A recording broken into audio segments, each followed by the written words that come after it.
NDA के students को भी प्रिपरेशन करना है तो ये 3 चीज़ें फॉलो करनी चाहिए। सबसे पहले सर डिसिप्लिन होना चाहिए। ये कृष्ण की पुकार है, ये भागवत का सार है, ये युद्ध ही तो वीर का प्रमाण है। मौत अंत तो है नहीं, तो मौत से भी क्यों डरे, ये जाके आसमान में गुजार दो। ऐसे कुछ लाइन होती थी, हम क्या होती थी, हम लोग लिखते थे। तो ये सब चीज़ें ना आगे आके हेल्प करती, मोटिवेट करती। बाउंस बैक कैसे आएगा, तो खून में हमारे। हेलो दोस्तों, मैं हूँ अमर अजनागर। आज का हमारा एपिसोड बहुत ही खास होने वाला है। मेरे लिए बहुत खास है। आपको भी बहुत सारी इन्फॉर्मेशन मिलने वाली है क्योंकि फर्स्ट टाइम मैं आज एनडीए के स्टूडेंट्स को लेके आया हूँ। 2 ऐसे सिलेक्टेड स्टूडेंट्स हैं जिन्होंने उनके मेहनत से, उनके धैर्य से और देशभक्ति से उन्होंने नेशनल डिफेंस अकेडमी में उनका नाम दर्ज किया है। तो आज हम उनसे जानेंगे उनकी सफलता की कहानी, ना कि उनकी सफलता की कहानी बट उन्होंने कैसे स्टार्ट किया, ज़ीरो से लेके उनका डिफेंस अकेडमी में सिलेक्शन होने तक का पूरा सफ़र हम जानेंगे। और बच्चों के लिए, एनडीए बच्चों के लिए क्या संदेश है वो भी जानेंगे। ये आज हम मिल रहे वरुण से, जो भी एनडीए सिलेक्टेड कैंडिडेट है। तो चलो आज उससे जानते हैं कि उसका पूरा एनडीए का जर्नी कैसे था। उसको उसमें क्या-क्या चुनौतियाँ, क्या-क्या प्रॉब्लम्स आ गए, वो उसने कैसे पास कर दिए। देन बच्चों के लिए एनडीए जो प्रिपरेशन कर रहे हैं उनके लिए उसका क्या संदेश है। तो चलो जानते हैं। Varun, first of all congratulations, आपका सिलेक्शन हो गया है इसलिए। मुझे पहले आपके बारे में थोड़ा-सा मुझे बताइए? यस। सर जय हिंद एवरीवन। सो मैं अगर अपने बारे में बात करूँ तो फिलहाल मैं इंजीनियरिंग कर रहा हूँ। मैंने एनडीए 151 दिया था, 152 दिया था। फर्स्ट अटेम्प्ट में तो रिटर्न ही नहीं हुआ था। फिर अगले अटेम्प्ट में थोड़ी फिर बाउंस बैक किया, रिटर्न क्लियर किया। फिर सेकंड अटेम्प्ट में रिटर्न क्लियर किया तो कॉन्फ्रेंस आउट हो गया। फिर थर्ड अटेम्प्ट में फाइनल अटेम्प्ट था मेरा, तो उसमें रिटर्न क्लियर किया। फिर उसके बाद एसएसबी क्लियर की, फिर मेडिकल क्लियर किया। बट फिर अनफॉर्चुनेटली मेरी रैंक आई थी, तो उस हिसाब से मेरे को नेशनल डिफेंस अकेडमी में ज्वाइनिंग लेटर नहीं आई थी, सिलेक्शन हो गया था। पर तो अगर आप मेरे इंट्रोडक्शन में यही भी है कि मेरे दोनों पेरेंट्स टीचर्स हैं और फिलहाल मैं government college of engineering Pune से इंजीनियरिंग कर रहा हूँ, कंप्यूटर इंजीनियरिंग कर रहा हूँ। उसी के साथ-साथ मैं अभी फिलहाल पार्ट के टर्म में पढ़ा भी रहा हूँ बच्चों को और गाइड भी कर रहा हूँ। और उसी के साथ-साथ मैं अभी कुछ और चीज़ें नई चालू की, स्पोर्ट्स वगैरह चालू किया और बाकी एक्स्ट्रा करिकुलर में तो रहता ही है फिर गुड। पहले मुझे थोड़ा-सा बताइए कि आपने एनडीए का प्रिपरेशन एग्ज़ैक्टली कब स्टार्ट किया था? और वो कितना ड्यूरेशन तक आपने वो प्रिपरेशन किया था और वो 11-12 को मैनेज कैसे किया? सर जैसे ही मेरा 10th हो चुका था, तो एक तो हम लोग का मैं कोरोना बैच से था, तो हमारा 10th का बोर्ड एग्ज़ाम हुआ नहीं था। तो जैसे एग्ज़ाम खत्म हुए तो बिना पेपर के मार्क्स बड़े अच्छे आ गए थे, तो घर में बोला क्या कर रहा है करके। तो मेरा हमेशा से रिस्पेक्ट मेरे लिए स्ट्रीम रह चुका है कि रिस्पेक्ट के लिए मैं हमेशा कुछ भी करता तो रिस्पेक्ट के लिए कि रिस्पेक्ट मिलेगा। तो जब ऐसे ही करियर के बारे में सोचा, तो फिर मैंने सोचा कि अगर सब कुछ हम लोग ऐसे ही करते, नाम के लिए करते, तो ऐसा कुछ करेंगे जिसमें नाम कमाएँगे हम करके, कुछ क्या करेंगे, देश के लिए करेंगे, अपने शहर के लिए करेंगे। तो फिर आर्मी आया, दादाजी भी आर्मी में रह चुके थे, तो आर्मी का ऑप्शन पहले से घर में ही था, पापा ने भी ट्राई किया था। तो फिर डिसाइड किया कि एनडीए करेंगे करके। फिर NDA as an career path देखा, तो उसमें देखा कि ऐसा-ऐसा होता है, यूपीएससी ऑर्गेनाइज़ करता है और ये था कि फ़ियर फैक्टर तो पहले से था नहीं, तो बोला कर लेंगे करके। फिर मैंने 10th जैसे ही खत्म हुआ, 11th से ही मैंने अपनी प्रिपरेशन चालू कर ली थी। उसमें मैंने कॉलेज भी मतलब रेगुलर कॉलेज तो किया नहीं था, कभी-कभी ज़्यादातर प्रैक्टिकल भी जाता था। वहाँ फिर पूरा फ़ोकस पूरा ले में तो 12th मैंने एनडीए में ही दिया था फुल फ़ोकस भी। उसी के साथ-साथ बोर्ड की पढ़ाई अपने आप हो जाए वही हुई थी। फिर बाद में मैथ्स तो अच्छे से अच्छा था ही पहले, फिज़िक्स, केमिस्ट्री कर लिया था लास्ट क्लास में। एक एचएससी बोर्ड में 30 मार्क्स का तो इंटरनल होता है, तो उसमें वहाँ 30 मेरे गए थे, फिर बाकी अच्छे थोड़े मार्क्स निकाले थे, अच्छा खासा परसेंटेज बन गया था। 12th में 87 के अराउंड बन गया, तो बोर्ड्स में ठीक बन गए थे, बाकी पूरा प्रिपरेशन में फ़ोकस एनडीए पे था। उसके अलग-अलग स्ट्रैटेजीज़ फ़ॉलो किए थे, क्लासेस भी लगाए थे और खुद से भी कुछ-कुछ किया था। ओके, तो इस तरीके से किया था। तो एनडीए प्रिपरेशन करते समय कुछ ऑप्शंस में और भी रखा था, जैसे बच्चे करते हैं कि मैं यूपीएससी भी कर रहा हूँ, यानी एमपीएससी भी कर रहा हूँ, देन गवर्नमेंट के बाकी रेलवे की भी एग्ज़ाम दे रहा हूँ, पुलिस भर्ती भी दे रहा हूँ। बच्चे करते हैं मोस्टली सिविल सर्विस में। अभी ये भी civil service, defence service mostly same ही सिलेबस है। इवन एनडीए लाइक यूपीएससी जैसा टफेस्ट एग्ज़ाम है, सेम बोर्ड भी कंडक्ट करता है। तो ऐसे कुछ ऑप्शंस रखते थे आपने? तो जेईई भी करूँगा, नीट भी करूँगा, एनडीए भी करूँगा, ऐसे कुछ था या ओनली एमएमओ कोर्स था आपका, कैसे था? जब सर तैयारी शुरू की थी, तब सिलेबस देखा था, तो जैसे कहा पीयर फैक्टर वो था नहीं और ये भी पता था कि एनडीए में मतलब या तो सिलेक्शन होता है या तो नहीं होता। बाकी एग्ज़ाम किस तरह कुछ कौन ये क्या बोलते हैं इसको अ, प्लान भी नहीं होता। मतलब अगर एनआईटी आईआईटी मिली तो एनआईटी वो सब नहीं होता एनडीए में, या तो आपको सिलेक्शन होता है या तो नहीं होता है। बट जब तैयारी शुरू की थी तब कॉन्फिडेंस जोश इतना हाई था कि ऐसा सोचा था कि प्लान बी स्कोर लूज़र्स वाला एटीट्यूड से हमने पढ़ाई चालू की थी। फिर जब अटेम्प्ट निकले, 1 अटेम्प्ट गया, 2 अटेम्प्ट गया, तब धीरे-धीरे समझा कि प्लैग भी होना चाहिए करके। घर वालों का भी थोड़ा आ गया था कि नहीं हुआ तो क्या करोगे करके। फिर हमने सोचा कि बाकी सब पीयर प्रेशर भी था, फिर इंजीनियरिंग में थोड़ा इंटरेस्ट था, मैथ्स अच्छा था और टेक्नोलॉजी में बड़ा इंटरेस्ट था, तो फिर सोचा इंजीनियरिंग करते फिर सीईटी दी थी, सीईटी में अच्छे परसेंटाइल आ गए थे, तो फिलहाल गवर्नमेंट कॉलेज मिल गया था पुणे में, तो फिर फिलहाल वही कर रहा हूँ। और प्लान मीन्स बाकी बच्चे भी रखते, किसी का मर्चेंट न्यू रहता है, किसी का ये रहता है, अलग-अलग चीज़ें सोचते। मैंने भी सोचा था पर मैंने बहुत लेट सोचा था, उसके चक्कर में एक समय गैप हो गया था मेरा। तो अगर पहले से सोच के रखता तो शायद वो ये सब बच जाता मेरा। ओके। तो आपने बताया कि अ, आपने 1 साल गैप लिया था, तो वैसे नीट में और जेईई में बच्चे 2-2 3-3 साल का इवन उससे भी ज़्यादा गैप लेते हैं, ठीक है? वो गैप लेके भी वो फ़ोकस अगेन जेईई नीट पे करते हैं, फिर भी 12th में मार्क कम आते हैं। सेम आपने बताया कि एनडीए तो आपका क्लियर हो गया, लेकिन आपको 12th में भी अच्छे मार्क्स आ गए। आपने बोला कि सीईटी में भी अच्छे मार्क्स आ गए, ठीक है? तो सीईटी जैसे एंट्रेंस एग्ज़ाम है, वैसे ही जेईई नीट भी है। सीईटी महाराष्ट्र के लिए है, जिससे यूनानी कॉलेज को ईज़िली एडमिशन मिलता है सीईटी से। तो सीईटी ये एनडीए हो गया और इलेक्ट्रिक हो गया, इसका सबका सिलेबस तो फिजिक्स, केमिस्ट्री, मैथ्स तो कॉमन ही है। कुछ ज़्यादा कम टॉपिक्स हो सकते हैं। तो जो एनडीए स्टडी करते समय अच्छे मार्क्स आने ही चाहिए सीईटी में या ट्वेल्थ में, क्या लगता है? या वो सबका फोकस अलग-अलग होता है? सर सिलेबस तो सेम ही होता है बट डिफ़िकल्टी क्वेश्चन और technicality of the question very करती है। जैसे जेईई के एग्ज़ाम में अगर आप जेईई मेन देने जाते हो, वहाँ पे अगर आप मैथ की बात करेंगे, तो वहाँ पे आपको मैथमेटिक्स के 25 क्वेश्चन आपको 1 घंटे में सॉल्व करने होते हैं, अगर हमने 3 घंटे डिवाइड किए तो। वहाँ पे आपको 25 क्वेश्चन करने पड़ते हैं 1 घंटे में जेईई में। बट एनडीए में आपको 120 क्वेश्चन करने पड़ते हैं वो भी ढाई घंटे में। तो एनडीए का जब आप कोई बच्चा एनडीए की तैयारी करता है तो फिर उसको प्रेशर की आदत हो जाती है। फिर आप उसको कितना भी डिफिकल्ट क्वेश्चन होता था, किसी ने बंदे ने एनडीए की सीरियसली तैयारी की है, तो उसको पता है प्रेशर कैसे आता है, प्रेशर में काम कैसे किया जाता है। और अगर बात की है बोर्ड के पेपर की, तो बोर्ड के पेपर में बस पेपर लिखना आना चाहिए, आंसर्स को लेन-देन करना आना चाहिए। फिर बाकी तो बच्चे बना-मिला के लिख लेते। और अगर कॉलेज में थोड़ा प्रैक्टिकल नॉलेज हो, प्रैक्टिकल्स किए थे मैंने, तो प्रैक्टिकल नॉलेज था मेरा और प्रीवियस ईयर क्वेश्चन पेपर करके गया था और मेरे पैथों टीचर्स हैं, तो उनको मेरे को पेपर राइटिंग का थोड़ा अंदाज़ा था पहले से। और पहले से ही मतलब बच्चों को, अपने दोस्तों को साथ ही में बोर्ड के रिटन पेपर में गाइड करता था। ओके। तो उसमें मेरे को आदत हो गया था कि पेपर कैसे लिखना है और एग्जामिनर कहाँ-कहाँ मार्क्स देगा, कहाँ-कहाँ मार्क्स काट सकता है। तो उस हिसाब से मैंने बोर्ड पेपर दिया था। और बात करें सीईटी का, सीईटी में तो नेगेटिव मार्किंग तो होती नहीं थी। तो उसमें तो मैथ तो मेरा बड़ा अच्छा था, तो मैथ तो अच्छे से करके आया था। बाकी फिज़िक्स केमिस्ट्री का जो लेवल होता है, JEE, CET, engineering entrance exam का फिज़िक्स केमिस्ट्री का लेवल ऑफ कोर्स एनडीए के लेवल से थोड़ा अप रहता है। एनडीए का फिज़िक्स और केमिस्ट्री एनडीए का फिज़िक्स और केमिस्ट्री थोड़ा मीडियोकर लेवल का रहता है, क्योंकि उसमें एनडीए का पेपर आर्ट्स और कॉमर्स के बच्चे भी देते हैं। तो फिज़िक्स और केमिस्ट्री थोड़ा मीडियम लेवल पे रहता है और एंट्रेंस इंजीनियरिंग एंट्रेंस एग्ज़ाम पे फिज़िक्स केमिस्ट्री डिफिकल्ट रहता है। तो वहाँ पे कुछ क्वेश्चन हो गए थे सॉल्व, बाकी तुक्के मार के आ गई थी सीईटी में, तो नेगेटिव मार्किंग था नहीं। सोच ही गया था पूरा करके आएँगे, करके आए थे, फिर लकीली अच्छे परसेंटेज भी आ गए थे। हाँ, लेकिन आपको अच्छे मार्क्स आ गए, आप सीओई पे में आपको वो मार्क्स पे आप रैंक हो गए, मतलब एडमिशन मिल गया, तो मैं तो बोलूँगा बहुत अच्छे। मुझे ये एक बता दो कि सीईटी का बेनिफिट, सीईटी का स्टडी का बेनिफिट एनडीए में या एनडीए का स्टडी का बेनिफिट सीईटी में होता है? मैथ के लिए डेफिनिटली ऐसा ही, क्योंकि मेजर तो सीईटी में मैथ्स ही है। हाँ, लाइक 50% मैथ्स को ही वेटेज हुआ और 50% में फिर 25% ऐसा 25% केमिस्ट्री। वही मतलब एक-दूसरे को बेनिफिट होगा, क्योंकि अगेन ओवरलैपिंग कुछ सिलेबस अराउंड 60-70% तो ओवरलैपिंग सिलेबस होगा फिजिक्स, केमिस्ट्री, मैथ्स का। हाँ, ओके, फाइन। तो अभी एनडीए किसी को स्टार्ट करना है, तो उसको बच्चे पहले क्या पता होना चाहिए कि मैं कर सकता हूँ ये? कुछ चीज़ें होती है ना कि अभी मुझे बहुत सारे बच्चों को बता रहे मुझे 50% ही मार्क्स आ गए टेस्ट में, मुझे 60% ही आ गए। तो वो सोचते हैं यार 90% वाले बच्चे एनडीए में जा रहे हैं, तो मैं कैसे जाऊँ? तो ये तो जेईई के लिए भी सोचते हैं, नीट के लिए भी सोचते हैं। तो एनडीए के लिए ऐसा कुछ क्राइटेरिया है कि इतने परसेंट आ गए तो मैं नहीं जा सकता, या अदरवाइज़ मैं तो डरता हूँ बहुत सारा, तो अभी ये मुझसे होगा, या क्योंकि डिफेंस एग्ज़ाम है तो वहाँ पे वो कॉन्फिडेंट होना चाहिए। तो ये मतलब कौन-सा क्राइटेरिया है जिसको एनडीए स्टार्ट करना है? पर मैं तो कहूँगा अगर किसी बच्चे को सच्ची में एनडीए की तैयारी करनी है या एनडीए के बारे में सोचना है, तो उसको अपने मार्क्स की चिंता नहीं करनी चाहिए, क्योंकि एनडीए में ऐसा कुछ क्राइटेरिया नहीं है कि आपको मिनिमम इतने मार्क्स आने चाहिए। बस आपको कोई भी तीनों में से आर्ट्स, कॉमर्स, साइंस तीनों में से आपको बस पास होना है। एक सर्टिफिकेट से पास है सॉरी। और बाकी अगर आपको कुछ चीज़ें जाननी है आप कि दे सकते हो कि नहीं दे सकते हो, तो उसमें कुछ एलिजिबिलिटी होती, एज क्राइटेरिया होता है, मेडिकल स्टैंडर्ड्स होते हैं। तो मैं बोलूँगा अगर बीसीए सच्ची में करना है तो उसको एक बार मेडिकल स्टैंडर्ड्स दीजिए, क्योंकि मैं खुद एयरफोर्स फ्लाइंग के लिए फिट हूँ। एक नेवी के लिए फिट हुआ था, बाद में एक टीआर मिला था, फिर अपील करने और फिट हुआ था, तो एक बार मेडिकल स्टैंडर्ड देख लेना चाहिए। क्योंकि ऐसे ही बच्चे होते हैं जो मेहनत करते हैं, रिटन क्लियर करते हैं, एसएसबी क्लियर करते हैं, फिर मेडिकल में मार हो जाते हैं अनफॉर्चुनेटली। तो एक बार मेडिकल स्टैंडर्ड पहले ही देख ले, तो उनकी मेहनत जो टाइम दोनों बच जाता है।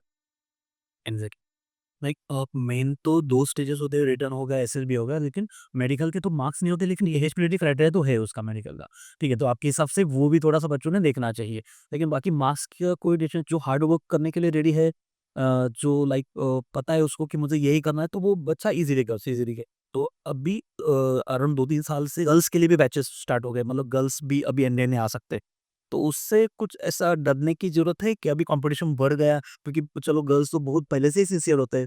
वो इवन हम बोर्ड्स के रिजल्ट्स भी देखते हैं या कौन से भी रिजल्ट्स देखते हैं, सीए की एग्ज़ाम हो, जो भी कुछ टॉप लेवल की यूपीएससी वगैरह, तो उसमें मैगज़ीन रिजल्ट हम देखते तो गर्ल्स के कम अटेम्प्ट्स पे या ज़्यादा से ज़्यादा गर्ल्स होते हैं टॉप लेवल पे। तो वो सिंसियरली भी करते हैं, वैसा नहीं कि बच्चे नहीं करते, लड़के नहीं करते, बट तो उस वजह से कुछ है डर ऐसे कि अभी तो कॉम्पिटिशन डबल होगा, ऐसा कुछ है इंडिया में? ऐसा बोल तो नहीं सकते क्योंकि लड़कियाँ वो तो है ही, मैंने मेरे को ऑब्ज़र्व किया कि लड़का जो दिमाग बड़ा तेज़ होता है, जल्दी पढ़ लेते, जल्दी समझ जाते। बट अगर लड़कियाँ इंडिया में आ रही है तो वो लड़कों के लिए और अपॉर्चुनिटीज़ बनती है। मतलब वो लोग को और अच्छा लगता है कि लड़कियाँ भी आ रही है, ये कर सकते हैं तो हम भी कर सकते हैं। वो है कि लड़कों पे थोड़े एक सीट्स कम हो जाते हैं, बट उसमें कॉम्पिटिशन और बढ़ जाता है, और कॉम्पिटिशन जब बढ़ता है तो और मज़ा आता है। यूपी से बच्चे सोचते हैं कि रिटर्न हुआ, एसएसबी हुआ, फिर उसके मार्क्स के ऊपर जब कॉम्पिटिशन होता है, लास्ट लास्ट में मेरिट का जब ये टाइम आता है, तब अंदर-अंदर लगता है कि होगा, नहीं होगा, होगा नहीं होगा, उसका मज़ा अलग है सर। एग्ज़ैक्ट मतलब जहाँ पे कॉम्पिटिशन है, मैं तो बोलता हूँ वहाँ पे एग्ज़ाम देनी चाहिए, वहाँ पे तो आप एग्ज़ैक्टली कौन हो वो समझ में आएगा आपको। ठीक है, वेरी और एक चीज़ बता दो कि भाई अभी ये यूपीएससी बोर्ड, मैं बार-बार बोलता हूँ कि यूपीएससी बोर्ड ये एग्ज़ाम कंडक्ट कर रहा है। तो यूपीएससी में क्राइटेरिया थोड़ा-सा अलग होता है कि वहाँ पे पर्सनैलिटी टेस्ट चेक की जाती है। तो इंडिया में बोलते हैं कि यहाँ पे साइकोलॉजिकली और मेंटली आप कैसे वो चेक किया जाता है। तो सही में स्टडी ज़्यादा चेक किया जाता है, नॉलेज ज़्यादा चेक किया जाता है, या पर्सनैलिटी या आपका साइकोलॉजिकली या मेंटली चेक किया जाता है? क्या एग्ज़ैक्टली क्या देखते हैं? लाइक आप एसएसबी भी दे के आए हो, तो आपको एग्ज़ैक्टली पता होगा कि लोग क्या देखते क्या है एग्ज़ैक्टली वहाँ पे? नॉलेज देखते हैं या ये वाला पार्ट देखते हैं जो? सर अगर हम रिटर्न की बात कर रहे हैं, रिटर्न में तो फिर पूरी दुनिया पूछ लेती है बेस्ट चीज़। क्या पूछिए, कैसे पूछिए, कुछ नहीं पता। वो आपको इकोनॉमिक्स पूछ सकती है, फिज़िक्स पूछ सकती है, पॉलिटिकल साइंस पूछ सकती है, करंट अफेयर्स पूछ सकती है। तो वहाँ पे आपको बस प्योर नॉलेज है। वहाँ पे आपका बस प्योर नॉलेज है और आपकी सॉल्विंग स्किल्स काम आते हैं, कि आप कितने क्वेश्चंस कितने कम टाइम में कर पाते हो, वो चेक किया जाता है। क्योंकि वहाँ पे बहुत सारे क्वेश्चन होते हैं, कम टाइम में करना होता है, स्पेसिफिकली मैथ्स का। तो वहाँ पे आपको प्रेशर आता है, प्रेशर में आपको चीज़ें सॉल्व करना आता है। फिर जब हम यूपीएससी की बात करते हैं, यूपीएससी में कैंडिडेट को चारों पाँचों सब तरीके से चेक किया जाता है। उसमें थोड़ा हम लोग बोलते तो ये है कि एसएसबी चेक्स इन 3 वेज़ मनसा वासा कर्मणा, मतलब the way you speak, the way you act and the way you think. उसमें मतलब एसएसबी में सेट ऑफ टास्क्स होते हैं। उसमें टास्क में अलग-अलग तरीकों से आपकी अलग-अलग चीज़ें चेक की जाती है, कि इसकी साइकोलॉजी कैसी है, इसका ग्राउंड कैसा है, ग्रुप में कैसे काम कर रहा है ये, फिर इसका स्पीकिंग स्किल्स कैसी है, इंटरव्यू ऑफिसर के साथ कैसे बात कर रहा है, एथिकेट्स कैसे, इसका प्रोसेस ऑफ थॉट कैसा है, ये किस हिसाब से सोचता है, सॉल्व कोई अप्रोच कैसे करता है प्रॉब्लम को, वो सब यूपीएससी में सब कुछ चेक किया जाता है। फिर लास्ट में कॉन्फ्रेंस के दिन तो फिर सारे ऑफिसर साथ में बैठते हैं, वहाँ पे फिर उनका सच्ची प्रेशर रखता है, फिर प्रेशर में अगर कोई बंदे को प्रेशर में डालते हो आप, तो फिर वो फेक नहीं कर सकता, उसका रियल रूप बाहर आ जाता है, कि वो असल में प्रेशर में कैसे काम करता है। तो वो यूपीएससी देखती है, एसएसबी देखती है। तो फिर उसके बाद फिर आपके पास जो एसएसबी से निकलते हैं, उसमें आप फिर उँगली उठा नहीं सकते। क्योंकि वो ऐसे प्रोसेस से निकले हैं कि फिर बोलते भी है कि एसएसबी से टफेस्ट इंटरव्यू, राइट। तो अभी एसएसबी बोर्ड तो ये इंटरव्यू लेता है।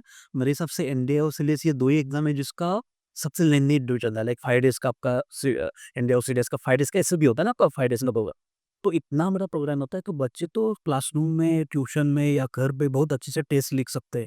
जो भी नॉलेज है बहुत अच्छे से वहाँ पे कर सकते हैं। लेकिन एसएसबी में उसका कुछ उल्टा पन्ना होता है कि वहाँ पे अलग ही प्रेशर है।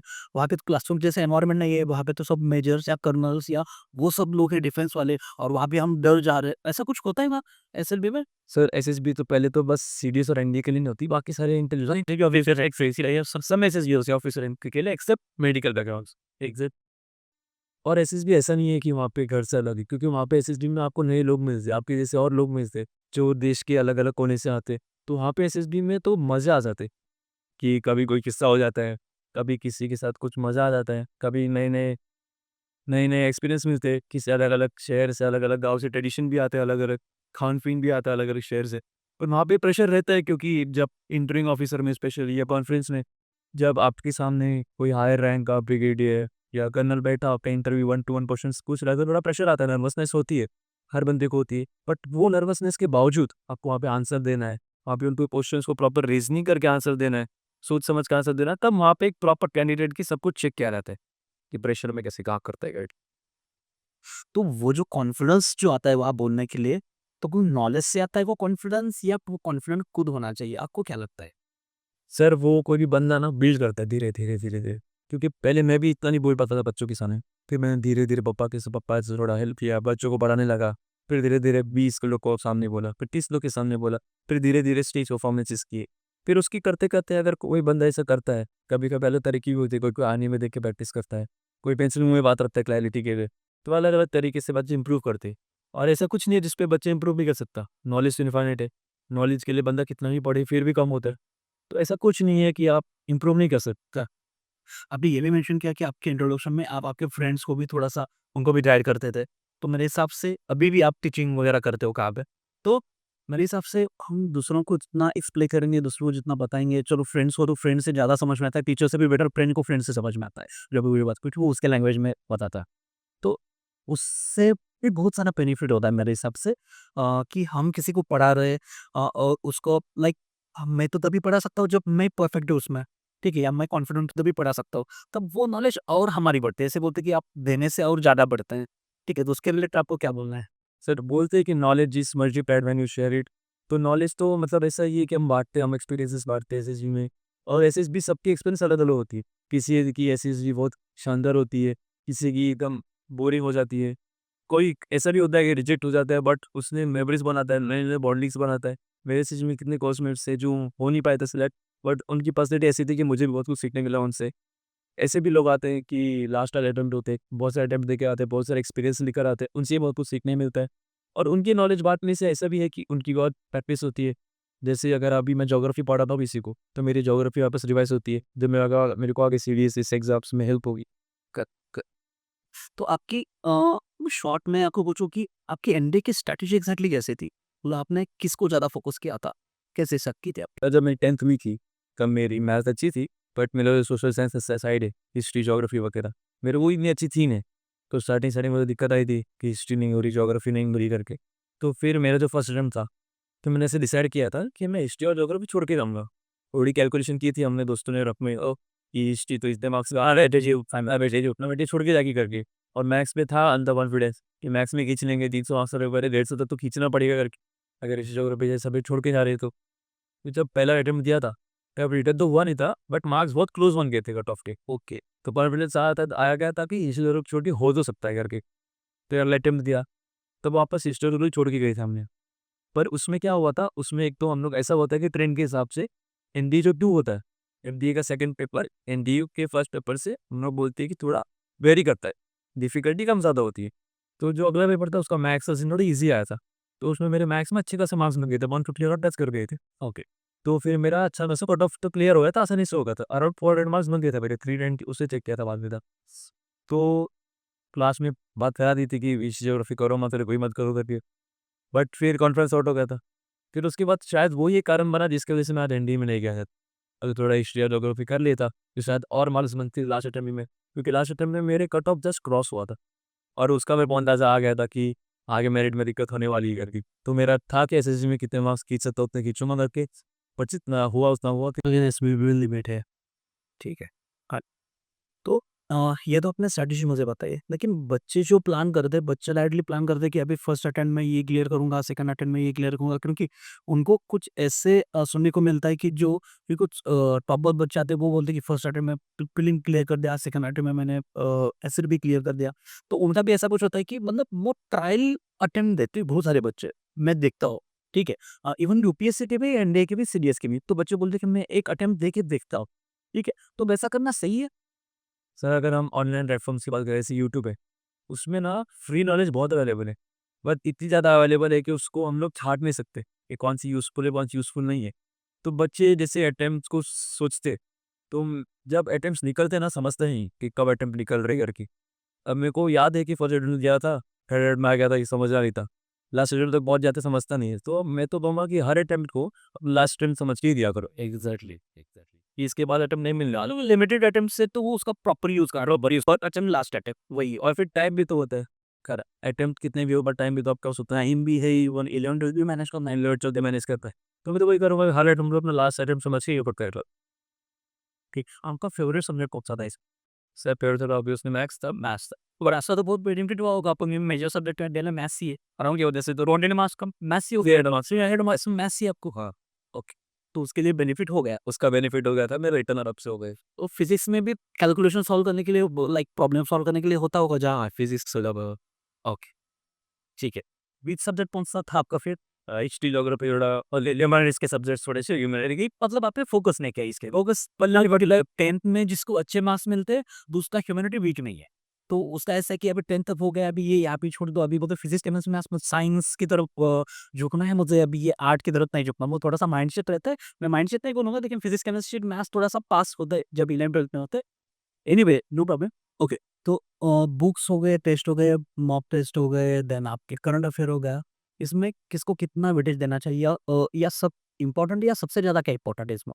बुक्स, नोट्स, या आपके क्या बोलते हैं उसको, मॉक टेस्ट हो गया, आपके टेस्ट सीरीज हो गया, या करंट अफेयर उसमें? सर अगर हम एक पर्सनैलिटी की बात करें, तो अगर आपके पास आपको ऑफिसर के जैसे पोस्ट पे जाना है, तो किसी बंदे को अपने सराउंडिंग के बारे में सब कुछ पता होना चाहिए कि उसके सराउंडिंग में क्या चल रहा है, उसके शहर में क्या चल रहा है, उसके देश में क्या चल रहा है, वो पता होना चाहिए बंदे को। तो उसके लिए current affairs is must. Return के लिए ही नहीं, एसएसबी के लिए भी। एसएसबी के बाद अगर आप एकेडमी ज्वाइन भी करते हो, तो एकेडमी में भी करंट अफेयर्स बहुत काम आते हैं। आपको अपनी दुनिया के आजू बाजू दुनिया के साथ चलना पड़ता है। फिर उसके बाद अगर हम बात करें टेस्ट सीरीज मॉक, अगर आपको इंडिकेटर देना है, तो आपको पीआईक्यू बीट पीवाईक्यू के बिना हो ही नहीं सकता। तो हम क्या करते थे, हम अगर कोई टॉपिक खत्म हुआ, तो उसके जितने ज़्यादा क्वेश्चंस हो सकते हैं उतने क्वेश्चंस करते थे। फॉर एग्जांपल अगर मैंने आज मैथ्स का कॉम्प्लेक्स नंबर कर लिया, तो कॉम्प्लेक्स नंबर के मुझे कितने क्वेश्चंस मिल सकते हैं वो दिखता था। एक बुक से अगर मेरे को 200 क्वेश्चन मिलते, 200 वो करने के, फिर कोई ऑनलाइन में किसी प्लेटफॉर्म पे अगर कोई क्वेश्चंस मिल गए, मॉक सीरीज मिल गई, जितने क्वेश्चंस मिलते उतने क्वेश्चन प्रैक्टिस करने के। क्योंकि एनडीए में एट लास्ट फिर आपके पास टाइम लिमिट रहता है, फिर वहाँ पे आपको कुछ की पॉइंट्स सॉल्व होते हैं। कुछ मेथड बेस्ड क्वेश्चंस में आते नहीं है एनडीए में, सब ट्रिक बेस्ड या कोई प्रॉपर्टी बेस्ड क्वेश्चन आते हैं। वो प्रॉपर्टी कब कैसे याद होती है कि आप कितने क्वेश्चन प्रैक्टिस करोगे। जैसे अगर किसी को पूछा कि 4 2 सा कितना होता है, 8 होता है, क्योंकि उसने बचपन से कितनी बार किया हुआ, इसलिए उसको वो याद रह गए। तो अगर आप इतनी प्रैक्टिस कर लो, तो मैथ्स के कुछ क्वेश्चन तो आपको याद रह जाते हैं। इसका आंसर 2/2 आता है, ऐसे हो जाता है। एग्जैक्टली। तो जो टेस्ट सीरीज बच्चे देते हैं, तो आपको इवेल्युएट करने के लिए मेरे हिसाब से ओनली टेस्ट ही है इनिशियली, क्योंकि जितना ज़्यादा टेस्ट दोगे, जितना ज़्यादा गलती आप आपके क्लासरूम में करोगे, उतना गलती आप जो वहाँ पे एग्जाम हॉल में करने वाले, वो मिनिमाइज होती है। तो वो टेस्ट सीरीज वो कैसे मैनेज करते थे, या कितने फ्रिक्वेंटली आप टेस्ट देते थे उसके लिए? सर एक सेइंग है कि the more you sweat in practice, the less you need in the better field. तो आप जितनी ज़्यादा प्रैक्टिस करोगे ना, उतने कम कम अटेम्प्ट लगते हैं आपको। जैसे हम जब मैथ्स करते थे या कुछ करते थे, फिजिक्स केमिस्ट्री, हम लोग रखते थे कि दिन के तो टारगेट रखते थे कि आज 200 क्वेश्चन तो करने ही, बिना 200 क्वेश्चन करे उठूंगा नहीं करके। तो टेस्ट सीरीज का फ्रीक्वेंसी देखेंगे तो स्टार्टिंग में तो करते ही थे। अगर कुछ टॉपिक अच्छे से खत्म किया है, फिर उसके ऊपर जितनी ज़्यादा टेस्ट सीरीज मिल सकती है उतनी ज़्यादा डिस्कस कर सके। कभी कभी तो ऐसा भी होता था कि अगर कुछ टॉपिक ज़्यादा अच्छे से समझ गए, अगर ज्योग्राफी का कुछ कॉन्सेप्ट है, रॉक्स या वेदरी कुछ ज़्यादा अच्छे से समझ गए, तो फिर यूपीएससी के लेवल तक कर लेते थे क्वेश्चन। कुछ तो ये उल्टा नहीं करना चाहिए ना, खरे करना चाहिए। हाँ, क्योंकि वो तो फिर आप सब्जेक्ट के प्यार में पढ़ रहे हो, तो अपना नहीं करना चाहिए आपको। पीएचडी तो नहीं करनी किसी टॉपिक में, राइट? आपको लेकिन वाद नॉलेज होना चाहिए कि वहाँ आप वो कोई भी क्वेश्चन उसके ऊपर आप सॉल्व कर पाए। हाँ, तो जो करंट अफेयर को जो आपको स्टैटिक सिलेबस से जुटाना है, तो वो विदाउट एनी सपोर्ट ये पॉसिबल है, या उसके लिए गाइडेंस चाहिए इनिशियली? क्योंकि 10th तक तो स्टैटिक सिलेबस ही हम करते हैं, वैल्यू सिस्टम एक्सप्लेन करो, वही लिखते हैं। ये एक्स वाई जेड कांसेप्ट है, यही पेपर में लिखना है। जितना लेंथी लिखोगे, जितना हैंडराइटिंग अच्छा, उतना मार्क्स ज़्यादा। ठीक है, वो तो इंप्रेशन वैसे ही होता है रिटन एग्जाम में। अब यहाँ पे तो एमसीक्यू, यहाँ पे चारों ऑप्शन सेंस करते हैं। उल्टा जो गलत है वो ज़्यादा सही लगता है।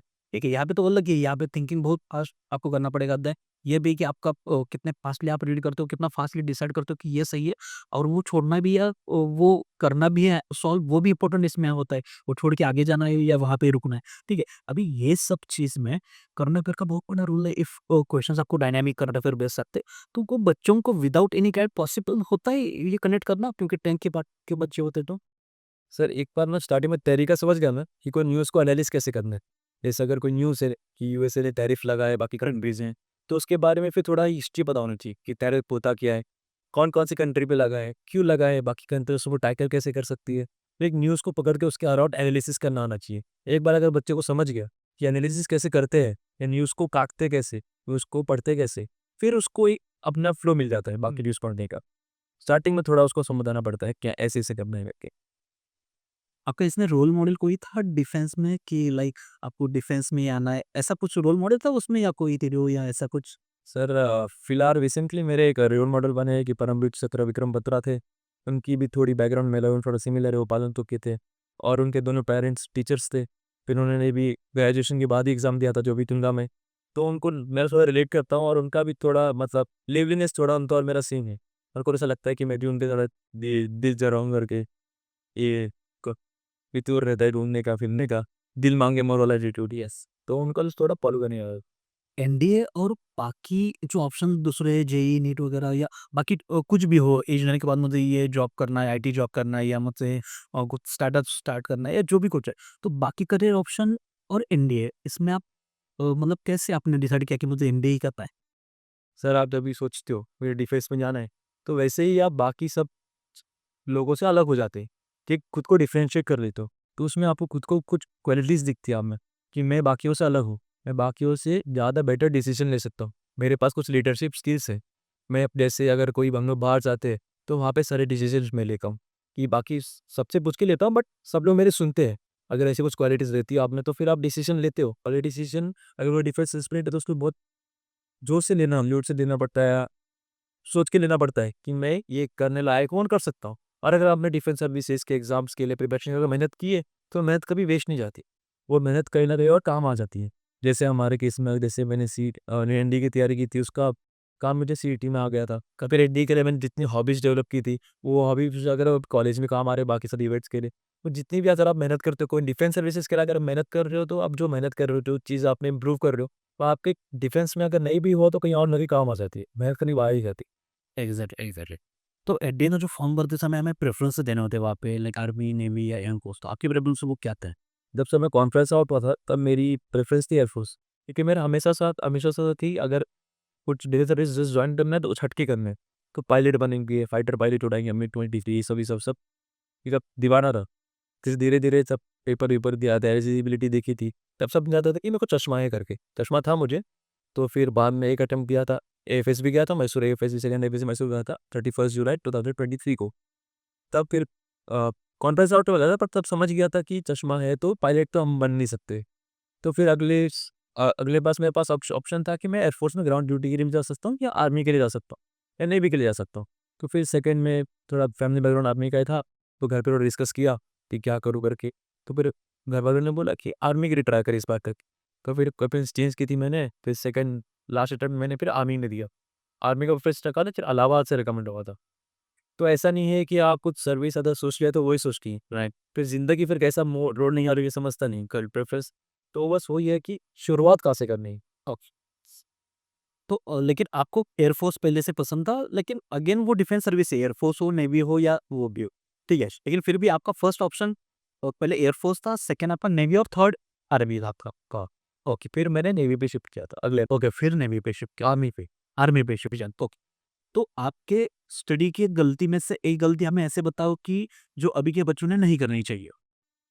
ऐसी गलती बताओ तो आपको जो स्ट्रैटेजी बनाओगे, वो एकदम सोच समझ के या किसी जिसने पहले पेपर दिया है या जो आपके सर है, टीचर्स हैं, उनसे एक बार डिस्कस कर लेना चाहिए। क्योंकि जब मैंने स्ट्रैटेजी बनाई थी, जब मैंने सोचा कि मैं कुछ सब्जेक्ट स्टिक करूँगा, इस सब्जेक्ट्स को मैं हाथ में लगाऊँगा, तो वो शायद मेरी गलती थी जो मैं बोलूँ ये गलती नहीं होनी चाहिए। तो अगर आप कुछ अपनी स्ट्रैटेजी बना रहे हो तो एक बार डिस्कस कर देना चाहिए। तो आपका स्कूलिंग कहाँ से हो गया और कौन से स्कूल से? जूनियर कॉलेज आप कहाँ पे थे और आप ट्यूशन कहाँ पे, इंडिया के लिए कहाँ पे ट्यूशन लगाई थी आपने? सर मेरी स्टार्टिंग से स्कूलिंग की लिटिल फ्लावर हाई स्कूल है थाने में, वहाँ से होगी रे 10th तक। तो सेस के बाद फिर मैंने ज्ञानोदय विद्या मंदिर लोकल नगर में पास में, फिर वहाँ पे मैंने 11th-12th की थी और एडीए के लिए मैं फिर रिटर्न के लिए पायलट अकेडमी में गया था और एसएसबी के लिए रिटायर कर्नल मोहिंदरपाल सिंह हैं और केदार ने गाइडेंस दी थी। तो उन्होंने मेरे को एसएसबी का प्रोसेस अच्छा खासा बता दिया था। फिर बाकी तो फिर बंदे की मेहनत होती है कि अलग-अलग तरीके होते हैं। तो आपके एसएसबी में और आपके रिटर्न में जो कौन आपके मेंटर्स थे खास कि जिनसे आपको लाइक सपोर्ट मिलता था वगैरह? सर, मेरे जितना भी जर्नी रहा वो सब एक कलेक्टिव एफर्ट रहा है। उसमें फिर टीचर्स का तो बहुत मेजर ही रोल था। जैसे रिटर्न के लिए माइकी सर थे, स्ट्रैटेजिस्ट के लिए आजमाई सर थे, जितेंद्र सर थे। फिर उसके बाद एसएसबी के लिए कर्नल मोहिंदरपाल सिंह सर तो थे ही और फिर बाद में हमारी क्लासेस में जो दोस्त लोग थे हम लोग, उसमें भी कुछ-कुछ ये सबने कुछ-कुछ मदद की है। किसी ने तरीका बताया, किसी ने मोटिवेट किया कि भाई तू पढ़ नहीं रहा है, पढ़ करके 2-3 दिन तूने पढ़ाई नहीं की, पढ़ करके। अलग-अलग सारे दोस्तों का साथ रहा है। फिर उसमें हम लोग के पास सीनियर्स भी थे, कुछ बच्चे हमारी क्लास में थी, एक सुप्रिया मैम करके। हमारे साथ ही सीनियर ही थी एक सर, उन्होंने भी बहुत कुछ हेल्प किया था, मोटिवेट किया था। ऐसे ही सबने कलेक्टिव एफर्ट दिया, पेरेंट्स का भी सपोर्ट था साथ ही खड़ी। तो अभी बच्चे बीच में ही रुक जाते हैं स्टडी के लिए, बीच में गिव अप करते हैं, उनको लगता है कि अरे मुझसे नहीं होगा, अब तब उन्होंने क्या करना चाहिए आपको लगता है? सर ऐसे मोमेंट्स ना सबके इसमें आते, कि कभी-कभी लगता है कि छोड़ देना चाहिए। जब मैं एक मैसूर से बाहर प्रेशर आउट हुआ था, मेरे को भी लगा था कि छोड़ देना चाहिए, अब क्या है, अब दूसरा प्लान बी के बारे में सोचते। अगर हो रहा था तब तक हो जाता। बट सभी का ना कुछ-कुछ चीज़ें ना मोटिवेट कर दी एकदम। जैसे मेरे केस में मैं गाने बहुत सुनता था, तो कुछ-कुछ गाने मोटिवेट करते थे हमें।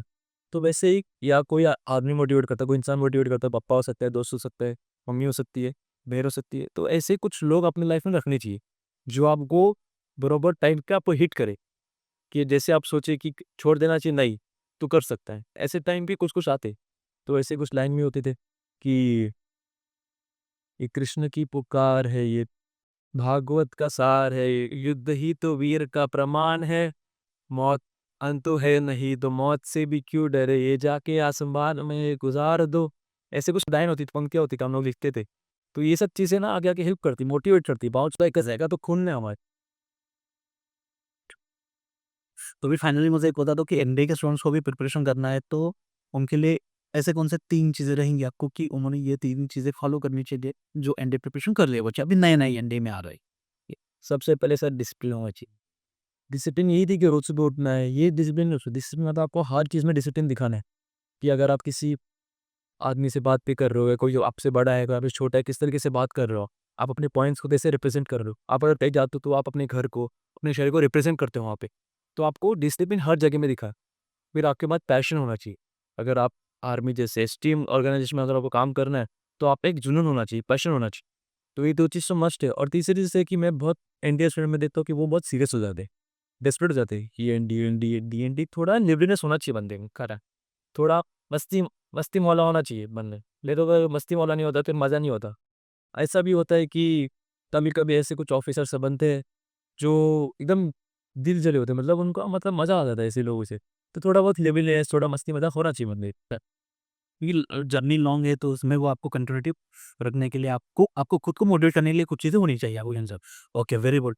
Thank you so much. आपने बहुत अच्छी सी इन्फॉर्मेशन दे दी, जो कि आज के बच्चों को जिनको भी स्टार्ट करना है, उनके पेरेंट्स हो सकते हैं, उनके लिए भी ये बहुत सारी इंपॉर्टेंट चीज़ें हैं, जो कि ऐसा बोलते हैं कि एक्सपीरियंस से ये चीज़ें समझ में आती है, क्योंकि लाइक मैं खुद का एक्सपीरियंस लेने बैठूँ तो उससे शायद मेरे अटेम्प्ट खत्म हो जाए। वही मैं मेरा एक्सपीरियंस मुझे रेडी एक्सपीरियंस मिल रहा है, तो उससे मैं बहुत ईज़िली वो टैकल कर सकता हूँ। जो भी मुझे आगे प्रॉब्लम आने वाले है, वो प्रॉब्लम शायद आप पहले से आके गए, वही आप चीज़ें हमने बताई, हमें बताइए। तो हमारे लिए और वो आसान होने वाला है हमारा जो कुछ बातें तो। Anyway, thank you so much, आपने बहुत सारी इन्फॉर्मेशन दे दी। ट्राई करेंगे नेक्स्ट टाइम आपको जब भी टाइम मिलेगा और कुछ नए टॉपिक्स पे हम डिस्कस करें, जो कि बच्चों के लिए और कुछ बेनिफिशियल रहेगा। Thank you so much. तो दोस्तों, ये थे 2 हमारे एनडीए के सिलेक्टेड कैंडिडेट, जो not only hard working but जिनको देशभक्ति भी है, उनको बहुत सारा करेज भी है और बहुत सारा उनका लाइक पैशन है। तो उस वजह से आज वो एनडीए में उनका नाम प्रॉपर दर्ज कर पाए, एनडीए में सिलेक्ट हो पाए, जो कि बहुत कॉम्पिटिटिव एग्ज़ाम है डिफेंस की। तो ऐसे ही इंस्पायरिंग स्टोरीज़ के लिए आप देखते रहिए। नेक्स्ट टॉपिक में हम नेक्स्ट एपिसोड में आएँगे with new inspiring story. Thank you so